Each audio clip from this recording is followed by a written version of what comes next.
Video पसंद आए तो फौरन चैनल को सब्सक्राइब करें और बेल आइकन जरूर दबाएं। रूही चुपके से घर वापस आ जाती है। इसी दौरान सोनी और शीतल की काली सच्चाई रूही के सामने आ जाती है। फिर रूही सबके सामने सोनी और शीतल का पर्दाफाश कर देती है। तब नहर सोनी और शीतल को धक्के मारकर घर से बाहर निकाल देता है और नहर और रूही एक हो जाते हैं। जी हाँ दोस्तों, अब ऐसे में जब रूही मीटिंग करने के लिए नहर के ऑफिस पहुंचती है और जब वो नहर को इस शख्स के साथ बात करते हुए देखती है तो उसकी आंखें हैरत से खुली की खुली रह जाती हैं और वो समझ जाती है कि उसे मीटिंग नहर के साथ ही करनी है। इसीलिए रूही बगैर मीटिंग किए ही नहर के ऑफिस से बाहर निकल जाती है और सीधा घर वापस आ जाती है। इधर दूसरी तरफ जूही अपनी बेटी को गार्डन में खिला रही होती है। तभी जूही के फोन पर एक कॉल आती है और वो कॉल पर बात करने लगती है। इसी दौरान रूही चुपके से जूही की बेटी को अपनी गोद में उठा लेती है और उसे प्यार करने लगती है। अचानक नहर आ जाता है और नहर को देखकर रूही छुप जाती है, जिसकी वजह से नहर रूही को देख नहीं पाता। लेकिन उसे एक एहसास जरूर होता है कि उसकी रूही आसपास ही है। मगर नहर ज्यादा ध्यान नहीं देता और अपने कमरे में चला जाता है।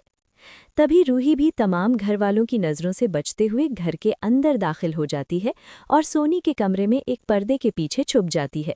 कुछ देर बाद सोनी और शीतल इस कमरे में आती हैं। तब सोनी नहर की शादी शीतल से करवाने का प्लान बनाती है और कहती है कि शीतल, तुम्हें किसी भी तरह नहर के दिल में अपनी जगह बनानी होगी ताकि नहर तुमसे शादी कर ले। और मैंने जैसे तैसे करके रूही को नहर से दूर तो कर दिया है, लेकिन अब जल्द ही सबको ये पता चल जाएगा कि तुम्हारा असल शौहर नहर नहीं बल्कि रूमल जी हैं और वो बच्चा भी रूमल जी का है। सोनी की ये बात सुनकर रूही की सारी गलत फहमियां दूर हो जाती हैं और उसके सामने सोनी और शीतल का काला सच आ जाता है। इसके बाद सोनी और शीतल इस कमरे से चली जाती हैं।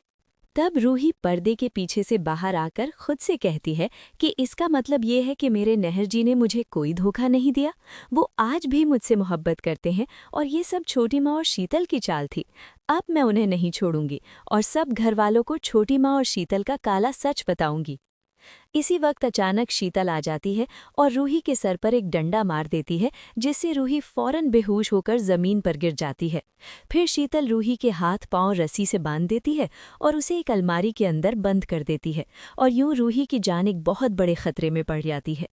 तो दोस्तों, क्या रूही शीतल के चंगुल से बचकर सब घरवालों को सोनी और शीतल का काला सच बता पाएगी, या फिर सोनी शीतल की शादी नहर से करवाने में कामयाब हो जाएगी? आपको क्या लगता है? अपनी राय कमेंट में ज़रूर बताएं। और अगर आप भी चाहते हैं कि नहर और रूही जल्द अज जल्द एक हो जाएं और सोनी और शीतल हमेशा हमेशा के लिए